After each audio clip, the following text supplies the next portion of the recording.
Hello friends, today we are here with our seventh lecture of human physiology जिसमें हम digestion और absorption वाला topic या chapter पढ़ रहे थे।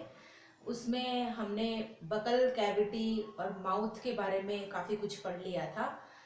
हम यहाँ पर आज पढ़ने वाले हैं फेरिंग्स के बारे में और ईसोफेगस के बारे में। ठीक है, फेरिंग्स और ईसोफेगस दो स्ट्रक्चर को आज हम इस लेक्चर में कवर अप करने वाले हैं। First of all we are talking about pharynx. What is pharynx? Pharynx is not an organ. No, pharynx is the area which is the common passage for food, air and water. ठीक है, जो भी चीज हम अपने mouth से intake करते हैं, अपने नोज से इनहेल करते हैं, वो एक कॉमन पैसेज में जाकर एक दूसरे से इंटरमीट करती है, देन उसके बाद अपने रिस्पेक्टिव एरियाज में जाती है। जैसे हम एयर इनहेल कर रहे हैं तो वो भी फेरिंग्स से होते हुए ट्रैकिया तक जाएगी। हम फूड ले रहे हैं या हम वाटर इनटेक कर रहे हैं या हम किसी भी चीज का इनटेक कर रहे हैं तो वो भी हमारे फेरिंग्स से होते हुए ईसोफेगस तक जाएगा। ठीक है, तो ये एक कॉमन पैसेज है ना, ये एक एरिया है। यदि डायग्रामेटिकली हम इसे देखें तो एक डायग्राम जो हम बहुत बार देख चुके हैं पहले भी,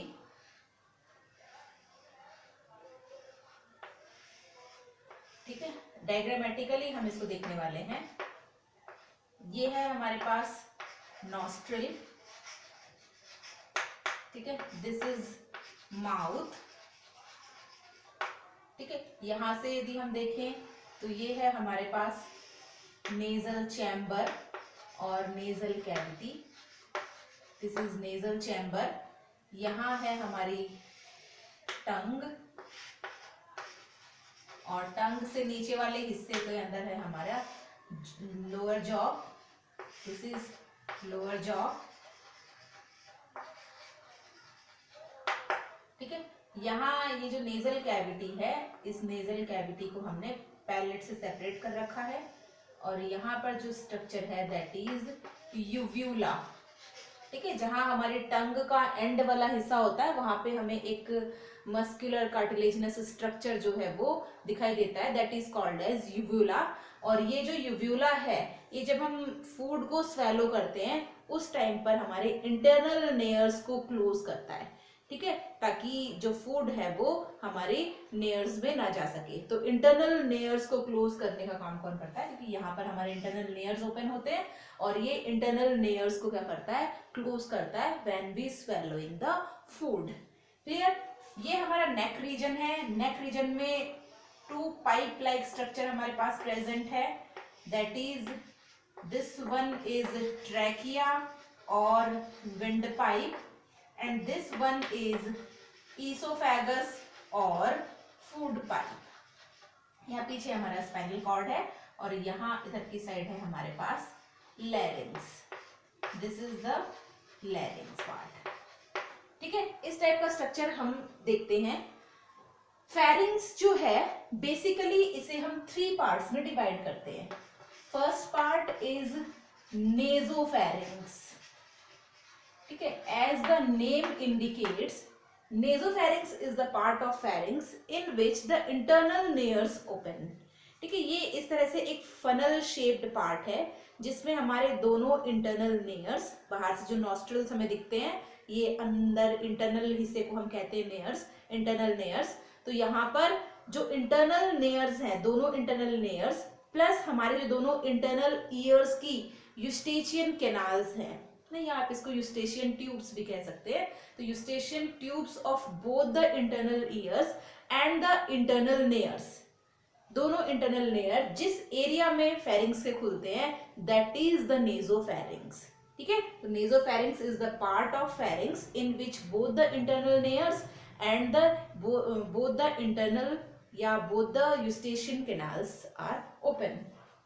this nasopharynx is lined by ciliated columnar pseudo stratified squamous epithelial tissues। ठीक है, that is ciliated, columnar, pseudostratified squamous epithelium. ठीक है, nasopharynx is lined by ciliated, columnar, pseudostratified squamous epithelial tissues. Second part of the pharynx is oropharynx. Oropharynx is the part in which the oral cavity is open. ठीक है, ये जो हमारा टंग और jaws वाला जो हिस्सा है, ये जो पार्ट है यहाँ से, ये पार्ट जो ईसोफेगस में जा रहा है, this part is the oral cavity. और ओरोफेरिंक्स हमारे पास वो पार्ट है जिसमें हमारी ओरल कैविटी खुलती है, या बकल कैविटी आप कह सकते हो. That is this oropharynx is lined by non-keratinized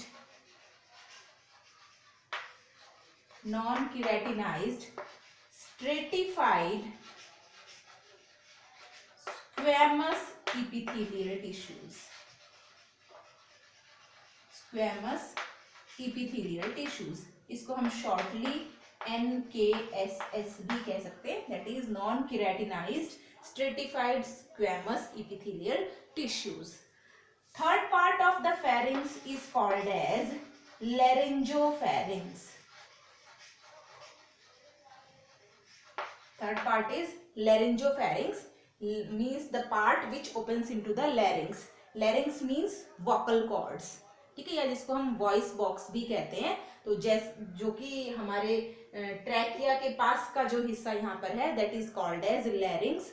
तो यहाँ पर जो पार्ट फेरिंग्स का खुलता है, that is called as laryngopharynx. This is also lined by NKSS, means non keratinised squamous stratified squamous epithelial tissues. Clear? So the pharynx is divided into three parts, that is nasopharynx, oropharynx and laryngopharynx. इसके अलावा यहाँ पर tonsils भी present होते हैं. 6 types of tonsils are there. Next हम इसके बारे में बात करने वाले हैं ईसोफेगस के बारे में. ठीक है, फेरिंग्स आपको अच्छे से समझ में आ गया होगा. Nextly we have to talk about oesophagus. ठीक है, तो ये डायग्राम एज इट इज हमारे पास रहेगा. Oesophagus it means food pipe ना. ट्रैकिया एंड ईसोफेगस दोनों यहाँ से हम जब आगे से यहाँ से महसूस कर सकते हैं ट्रैकिया. ठीक है, जो फ्रंट में पाइप है दैट इज द ट्रैकिया और wind pipe in which the air that we breathe in goes out. ठीक है, तो जो एयर हमने ब्रीथ इन किया है वो एयर किस में जाएगा, ट्रैकिया या विंड पाइप वाले हिस्से में. तो यहाँ से हमारे जो इंटरनल नेयर्स है, यहाँ से एयर आएगा किसमें, ट्रैकिया में. और जो फूड हमने इनटेक किया है वो फूड यहाँ बकल कैविटी से आएगा इस ईसोफेगस में. इट मींस इस जगह पे यहाँ पर एयर और फूड दोनों एक दूसरे से क्रॉस कर रहे हैं. ठीक है, इसीलिए जब हम खाना खाते हैं तो खाना खाने के टाइम पर आपसे कहा जाता है कि हमें बातें नहीं करना चाहिए जब हम खाना खा रहे हैं या जब हम फूड को स्वेलो कर रहे हैं, क्योंकि उस टाइम पर फूड का हमारे जो नेयर्स है उसमें जाने के चांसेस बढ़ जाते हैं, या फूड जो है वो ट्रैकिया में जाने के चांसेस बढ़ जाते हैं विंड पाइप में. ठीक है, तो इसलिए आपको खाना खाते टाइम बात करने से मना किया जाता है.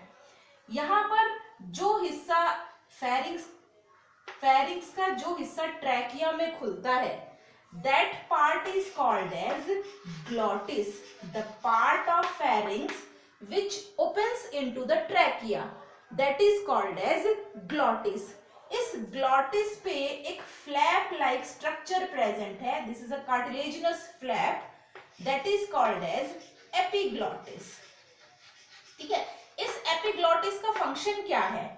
When we swallow the food, then this epiglottis shut down the trachea to prevent the entry of food into the trachea.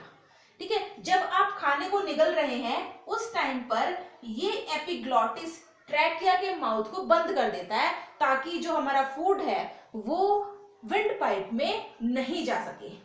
ठीक है, और जैसे ही स्वेलोइंग कंप्लीट होती है, it is for fraction of seconds, जैसे ही आपने फूड को स्वेलो किया, हमारे पास ये एपिग्लॉटिस फिर से रीओपन हो जाता है for the easy functioning of inhalation and exhalation.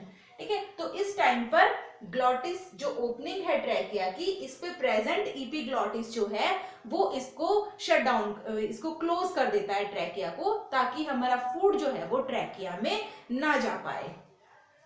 यहां पर जो ईसोफेगस की ओपनिंग है, the opening of oesophagus is called as gullet. ठीक है, हम फूड की बात कर रहे हैं, तो हमारा फूड फेरिंक्स से होते हुए, ओरोफेरिंक्स से होते हुए कहां जाता है, हमारे ईसोफेगस में जाता है। Oesophagus is a tube like muscular organ. ठीक है, एक ट्यूब लाइक मस्कुलर ऑर्गन है जो हमारे फेरिंक्स के नीचे वाले, फेरिंक्स से स्टार्ट होते हुए हमारे डायफ्राम को क्रॉस करते हुए कहां तक जाता है, स्टमक तक। ठीक है, it is about 25 centimetre long. ठीक है, हम इसकी वॉल की यदि बात करें तो हमने एलिमेंट्री कैनाल की लेयर्स के बारे में एक वीडियो में डिस्कस किया था। वहां पर आपने देखा था कि एलिमेंट्री कैनाल में कितनी लेयर्स प्रेजेंट है, तो वही हमारे ईसोफेगस से लेकर end part of the alimentary canal, that is rectum. ठीक है, तो रेक्टम तक, from oesophagus to rectum same 4 type of layers present होती है। थोड़ा सा वेरिएशन वहां की म्यूकोसा और मस्कुलरिस लेयर में थोड़ा सा वेरिएशन हमें देखने को मिल सकता है। हम यहाँ पे ईसोफेगस की लेयर के बारे में थोड़ा सा डिस्कस करेंगे। The outer layer of oesophagus ना, इस तरह से एक ट्यूबुलर स्ट्रक्चर है। हम इसका यदि क्रॉस सेक्शन देखते हैं तो इस तरह से एक ट्यूबुलर स्ट्रक्चर है आपके पास। हम बाहर से अंदर की साइड जा रहे हैं। ठीक है, इसका हम एक क्रॉस सेक्शन देखते हैं। तो the outer most layer, it is called as serosa और it is also called as visceral peritoneum. ठीक है, आउटर मोस्ट लेयर क्या है आपके पास, serosa, it is a fibrous layer. इसके बाद हम जब नेक्स्ट लेयर पे आते हैं, that next layer is muscularis. ठीक है, सेकेंड लेयर जो हमारे पास थी दैट इज मस्कुलरिस, और ये मस्कुलरिस भी 2 लेयर्स में डिवाइडेड थी, दैट इज आउटर लॉन्जिट्यूडिनल, ये जो आउटर है it is longitudinal and the inner one is circular. ठीक है, तो ये क्या है, सर्कुलर। ये आउटर लॉन्जिट्यूडिनल है और ये इनर है सर्कुलर। क्लियर? इस मस्कुलरिस के बाद, मस्कुलरिस के नेक्स्ट जो लेयर आती है, दैट लेयर इज सब म्यूकोसा। दिस इज सब म्यूकोसा। और सब म्यूकोसा जो लेयर है, इस सब म्यूकोसा की लेयर में ब्लड वेसल्स भी है, लिम्फ वेसल्स भी है, नर्व फाइबर्स भी है। ठीक है, तो ये एक्टिव सेल्स की बनी हुई एक लेयर हमारे पास है। नेक्स्ट हमारे पास आती है the inner most layer, that is called as mucosa. Inner most layer is mucosa. Oesophagus की जो म्यूकोसा है, इस ईसोफेगस की म्यूकोसा में एक स्पेशल टाइप की सेल्स प्रेजेंट होती हैं। These special type of cells, this type of structure they have, these special type of cells are called as goblet cells. ठीक है, ईसोफेगस की म्यूकोसा के अंदर जो स्पेशल टाइप की सेल्स हैं, they are called as goblet cells, and the function of these goblet cells is secretion of mucus. यहां पर जो म्यूकस सिक्रीट होता है, that mucus provide lubrication to the food. क्योंकि हमारे माउथ से, ईसोफेगस से होते हुए हमारा फूड कहां तक जाने वाला है, स्टमक तक जाने वाला है। माउथ में हमने उसको अच्छे से टीथ से च्यू किया है, सलाइवा उसमें मिक्स किया है, the food gets turned into the bolus. ठीक है, जो स्टिकीनेस उस बोलस ऑफ द फूड में आ रही है, that is due to mucus present in the salivary, present in the saliva. और जब वो हमारे ईसोफेगस में ट्रेवल करता है, तो ईसोफेगस में भी उस फूड को लुब्रिकेट बनाने के लिए, उसको स्टिकी बनाने के लिए, म्यूकोसा की लेयर्स में जो गॉबलेट सेल्स प्रेजेंट है, ये गॉबलेट सेल्स म्यूकस सिक्रीट करती है ताकि हमारा फूड इजीली ईसोफेगस से होते हुए कहां पे जा सके, हमारे स्टमक में। ठीक है, ईसोफेगस में कोई भी डाइजेशन की प्रोसेस नहीं होती है फूड की। It is the pipe through which only the conduction of food takes place. ठीक है, सिर्फ फूड फेरिंग्स से स्टमक तक जाने के लिए ये एक पैसेज है, यहाँ कोई भी डाइजेशन की प्रोसेस नहीं होती है। ठीक है, तो हम यहाँ पे देखते हैं the movement by which food travels into the oesophagus. Oesophagus में फूड जिस मूवमेंट से ट्रेवल करता है, that movement is called as peristalsis movement. This is the peristalsis movement. ठीक है, हमने कहा कि ईसोफेगस एक ट्यूबुलर पाइप लाइक स्ट्रक्चर है, लेकिन इसकी जो ल्यूमेन है, this lumen is very narrow.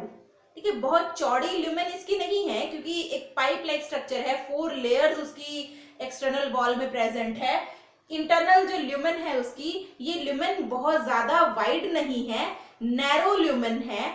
यहां से फूड जो ट्रेवल करता है, ये फूड पेरिस्टाल्सिस मूवमेंट से ट्रेवल करता है। किस तरह से, ये हमारे पास ईसोफेगस है, यहाँ पे ये मान लिया बोलस ऑफ द फूड है, ये इतना चौड़ा या इतना ये इसकी वॉल है, मींस इसकी जो ल्यूमेन है, ये ल्यूमेन बहुत ही नैरो है।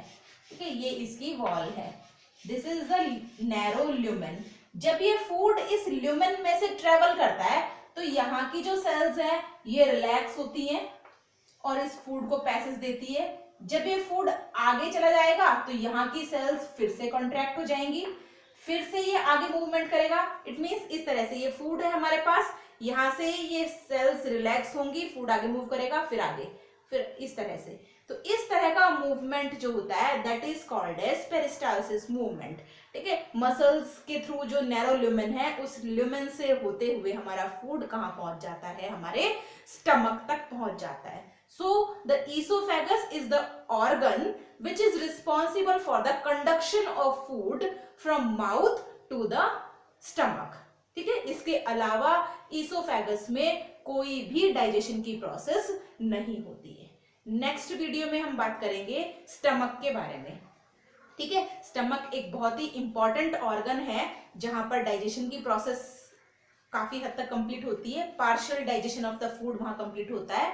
नेक्स्ट वीडियो में हम स्ट्रक्चर ऑफ स्टमक के बारे में डिस्कस करने वाले हैं। ठीक है, तो वीडियो को आप स्टार्टिंग से एंड तक कंप्लीटली वॉच करें, कोई भी चीज मिस ना करें, क्योंकि एक भी वीडियो यदि बीच में मिस हो जाता है तो आपका पूरा जो स्टडी मटेरियल है वो अच्छे से आपको नहीं मिल पाएगा। तो आप हर वीडियो को एंड तक वॉच करिए, वीडियो को लाइक करिए, चैनल को सब्सक्राइब करिए, ताकि आपको सारे वीडियोस की नोटिफिकेशंस टाइम पर और सबसे पहले मिलती रहे। कमेंट बॉक्स में कमेंट जरूर करिए। Thank you very much.